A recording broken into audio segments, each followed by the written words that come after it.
thank you. I cannot give you a temperature at the minute. It does feel cold, but gents and Izzy, otherwise known as Digitalism, here at Groovin The Moo don't care because they're from Germany, and it gets a lot colder in Germany, doesn't it? That's correct. But this is actually quite warm, really, isn't it? In the big scheme of things. I don't think so. It's probably like a UK summer festival or something. It actually kind of is, isn't it? Last year we interviewed the Wombats here. Those guys are cool. And they were in t-shirts and everything, like, and everyone was yeah, that's the UK. Yeah. You know, the further you go up north, the less people are wearing, actually, even in winter. I don't want to get off on the wrong foot with these guys because it's probably their heroes as well, but to describe Digitalism sound, if Kraftwerk actually, you know, had some energy and got a bit dirtier and grittier and weren't necessarily so boring, that's where these guys sort of fit in. How would you guys try and give yourselves a description at the moment, outside of just great, energetic music? I would say homeless. yeah, we're in between chairs. I think it's riff-heavy, electronic, song-based, cinematic music. The cinematic kind of like side of it is, yeah, it's definitely more layered. There's a lot going on. And the production tools continue to advance all the time. Is it allowing you? It's the toys are getting better, aren't they, to allow more stuff? But you guys continue to work in the same old studio that I read, the same place. Although it must have new equipment in it. Yeah, definitely. Like we renovate a little bit our bunker where we are. It's like a bunker from the Second War, a World War II bunker. So yeah, we're just in it still, and I think it's a good place. But might we have to move out a little bit. Things are expanding. Things are going well. Maybe. Yeah, sometimes we miss the daylight a little bit because there's no windows. It's but then bunker, again, it it makes it pretty creative because you have to imagine things, you know. A lot of the explosion of electronica into the mainstream is being associated with a more colourful show. You guys now also are expanding your show into something that is, I guess, it's more light and movement. Tell us a bit about that. Well, I think when you're electronic and you're not a full band, then you have to compensate with something else, and so that's why probably lots of DJs nowadays they play live, so they bring huge LED screens and everything because there's not much action going on actually, you know. But no, we've always, since we played live, we started with some keyboards and stuff, and then we added screens and visuals and lights, and then the crew got bigger and stuff. And last year we were touring with a drummer as well.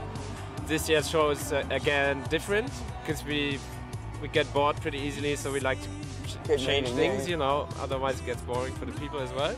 And at the minute it's a bit more back to basics for us. But it feels even bigger for us in a way. We're really excited about the new show. It's really good. Are there more musicians like coming in, or is there still more keyboards and synths and stuff? When you mentioned drum kit, I remember Basement Jacks for a while when they peaked. They had two drum kits, two big drum kits, which is how they mixed. But it was awesome. You know, the live drum element is fantastic. I think what we did last year was like kind of drummer, Jens singing, synthesizer, me on the synthesizer as well. That's it. What we're doing now is like more futuristic, and it's a little bit a secret how we do it. So there's not so much gear actually on the tables, but it's the setup is like more from the future because we were a bit old school last year because we like the old school stuff. You know, we kept on bringing all those vintage synths with us and stuff, and you never know what was gonna happen and everything. And we liked using them in the studio as well, but this year is more like future style for us. Let's say that. So I think for your sound, that would make sense. I guess. Yeah. Absolutely makes sense, yeah.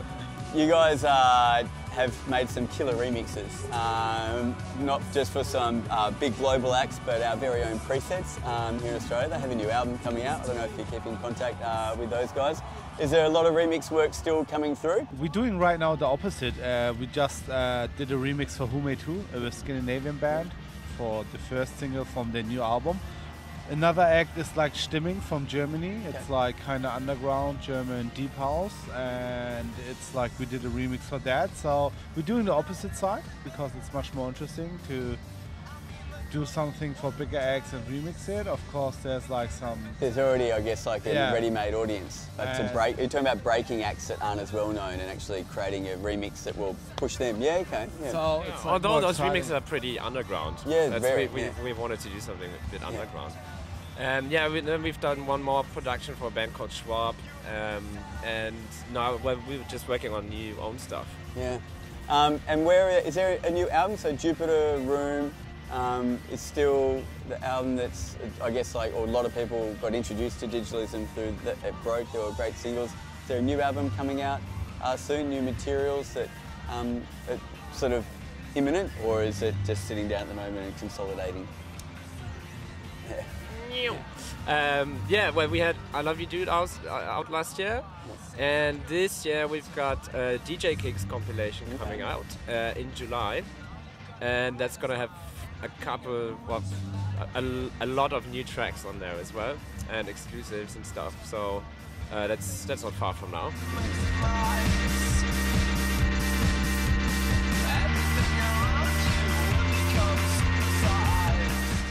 Groovin The Moo is a smaller affair. How have you found it? Who have you enjoyed seeing on this lovely regional Australia tour?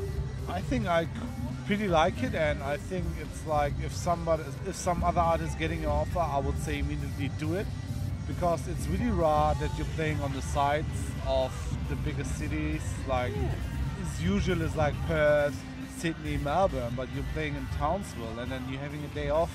The promoter's taking you over to Magnetic Island and all that kind of stuff. Normally you don't see it, and it's unbelievable. It's like, it's a memory, nobody can take it away. So really happy movement.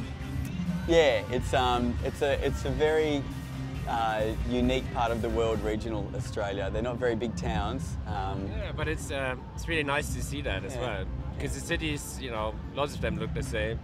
Digitalism at Groovin The Moo. These guys, you do want to check them out, and I think in a few years, I'm pretty sure you will see them headlining. But let's wait and see if this futuristic show fits the bill. Some big names to live up to. Thanks for chatting to us, guys.